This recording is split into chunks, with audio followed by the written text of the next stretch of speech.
Hello everyone and welcome to my presentation. I am going to be talking about ethnicity, and this is by me, Channing Albertson.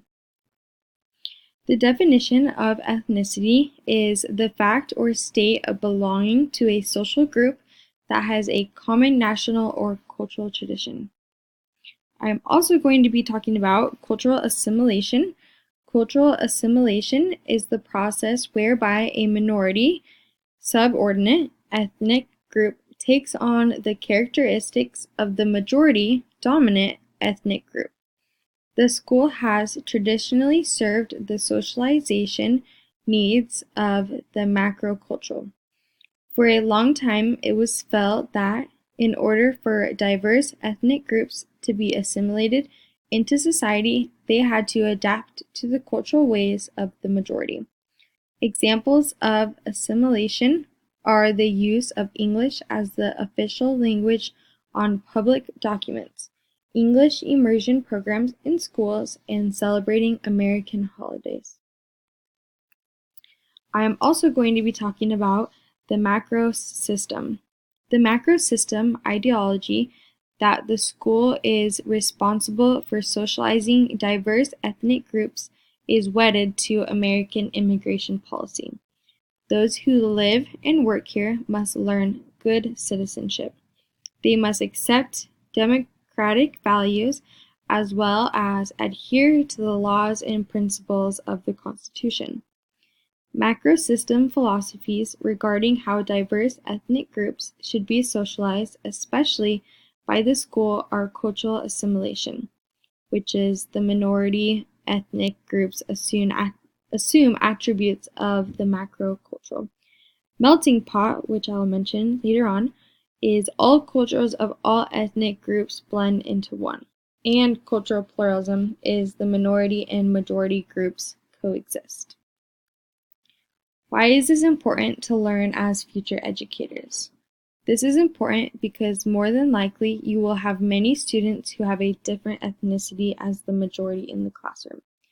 It's also important because more than likely all of us will have to be able to deal and handle students who are not the same ethnicity as us, or who even might not speak the same language, or might have a really different background. And it's important for us as future educators to know the best way to handle them and to make them feel comfortable and welcome in the classroom, and just make them feel loved for being a different ethnicity as the other students. I did my observations in a second grade classroom located in Boise.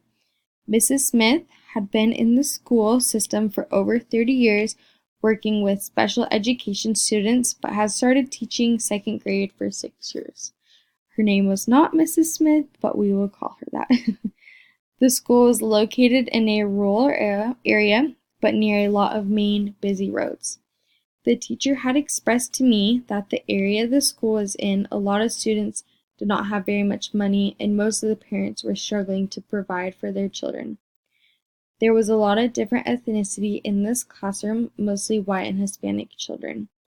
26 total students in this classroom with 4 different languages that could be spoken among all of the students. There were 3 special education students and a lot of children who were homeless. Mrs. Smith told me that she was always calling home and making sure that the parents had everything that they needed for their kids, and the school actually got free breakfast in the morning, and Mrs. Smith always provided a lot of snacks for her students who were hungry throughout the day. Or she even told me that there was meals that some of the students' parents that they could go get if they did not have food at home. So we're going to meet Sally, and Sally was a student from a refugee camp. Sally spoke very little English. She was born in Ghana, so she speaks a language that they speak over there. I can't remember the name of it, But Mrs. Smith just emerged her into the classroom to learn English best. I remember one of the first questions I asked her was if they sent her to any classrooms to get her special help, or if they took her to any teachers who could just teach her English better. And she said that they don't do any of that, and that they just emerge her into the classroom and just hope that they will learn English as time goes on. Her parents can't speak any English, which is really frustrating for Mrs. Smith sometimes, because having to communicate with the parents what's going on with Sally, there was no way to do that.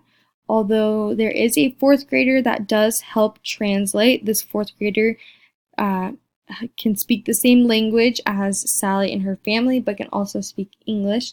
So she helped translate a lot of times. And whenever Sally is trying to communicate anything, Mrs. Smith will go down to the fourth grader's classroom and grab her and have her help translate and communicate better for Sally and Mrs. Smith. Sally also cries multiple times a day from being so frustrated for not being able to communicate with her classmates and just not knowing the English and not knowing what's going on a lot of the time. The next thing that I'm going to talk about, which I mentioned earlier, is melting pot, which is a concept gaining popularity in response to major increases in immigration, was that society should socialize diverse ethnic groups to blend into a common culture. This is exactly what they did with Sally, and it seemed to be working pretty well. When I did my observations, they had only been in school for about 3 months, and Mrs. Smith said that Sally had already been making tons of improvements and had already learned a lot of English from just that short little time that she had been there. Sally also did not give off as much English as Mrs. Smith thought that she had, meaning that Sally did not speak very much or very often, but Mrs. Smith felt that she knew a lot more English than she was putting off. My first observation, I had only been in the classroom for only 5 minutes, and I had already noticed a lot about this particular class. Every morning, the students would sit in a circle and answer a question that Mrs. Smith had that day. My first day observing Mrs. Smith's question was, "What do you want to be for Halloween?" As the students went around the circle and answered this question, it was this little girl's turn to share. When Mrs. Smith asked her the question, she stayed very quiet and did not know how to answer. Mrs. Smith then said, "Do you not celebrate Halloween?" And she shook her head no.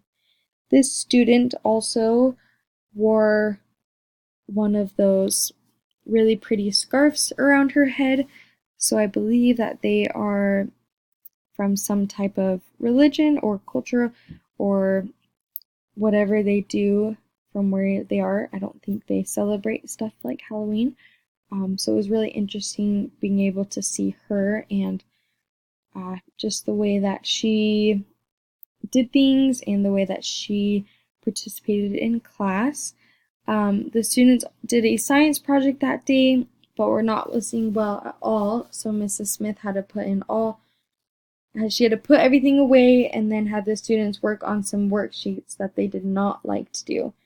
Also, whenever the class did worksheets or had to do writing, they would give Sally an iPad for her to work on, and she would play games on it to help her learn English better, because obviously she was not anywhere close to being able to read English either. So having her be on the iPad and just learning really simple things like the ABCs was helping her tremendously. My observation 2, the question that was asked in circle time today was, "Do you like dogs or cats better?" When it was Sally's turn, Mrs. Smith did the actions of a cat and dog, and Sally said cat. Whenever Sally said a word or sentence, all of her classmates would be so excited for her. The students worked on a rock project today also. Sally normally just watches all of the students and copies what they are doing. Students worked on a writing sheet today. And then whenever students work on an assignment that Sally will not know how to do, Mrs. Smith gives her an iPad and had her play English games on there so she can learn the language better. Whenever Sally uses any type of words or will say a small word or sentence, the entire class gets very excited for her and wants to cheer and yell and give her a hug. But they also try really hard to be quiet when they do it. It's the cutest thing because they're so happy and excited for Sally, but also want to be quiet and respect their teacher. Observation number 3, the students did another science project learning about sand and how rocks eventually turn into sand. Sally said a few words again during this observation, and the whole class got so excited and cheered her on. The students also practiced a lockdown drill today. Whenever I went to my observations, normally the number one thing that I would do was just really watch Sally and what she was doing all day, and I would see how her other classmates would interact with her. And on this particular day, Sally, when they were doing their lockdown drill, all the students were hugging her and giving her a lot of love that day. And it was really funny because whenever the students would give Sally a hug, she would kind of push them away and push them off of her. I think she was just getting really used to having a ton of hugs each day, so she was kind of getting bothered by it. Observation number 4, the students were working on math groups when I first came into the classroom. Some of Sally's classmates were helping her finish an ABC puzzle. The students went to PE and did activities on the mat, but for some reason this day, Sally did not want to take off her shoes in PE, but it was very hard for her to communicate that to her PE teacher. After PE, the students went back to the classroom and did testing on the iPads. Sally went into a different classroom during this time to work with another teacher and have the other teacher just help her and do some games with her. I noticed during my observation times that a lot of the teachers and the PE teachers, they would kind of let Sally do whatever she wanted just because it was so hard for her to communicate, and school was also just really hard for her altogether. And knowing that she came from a refugee camp, I think that's really hard for anyone to have to hear. So they were always very, very kind to Sally and willing to do whatever to make her feel loved. Observation number 5, the students earned a movie party. So they were finishing the last 15 minutes of the movie. Then they had math rotations, which some of the students were not getting along and fighting over toys, which I noticed in particular this day. And then they went to PE again and they played on the mats, just like observation number 4. And Sally really liked PE a lot this day, and she was totally fine with taking off her shoes. The students were not behaving in PE, so Mrs. Smith made some of them stay in for recess. I also noticed that when Sally was going outside to play for recess, I saw Miss Smith give Sally the biggest hug, and she told her how much she loved her, which Sally obviously can't understand what she was really saying, but I think Sally just felt a lot of love from her teacher and her classmates. Some improvements that I think should be made. I personally think that the teacher should have gotten Sally someone to come in and help her with any English she needs help learning. I do think immersing the students into the classroom that don't know English is a great idea, and I do think it really helps and it works, but I think having a little more of that one-on-one personal time would really help as well. And then a quote that I found that I really liked was, "We need to help students and parents cherish and preserve the ethnic and cultural diversity that nourishes and strengthens this community and this nation," by Cesar Chavez. Anyways, thanks for coming to my presentation, and I hope you enjoyed it. Thank you.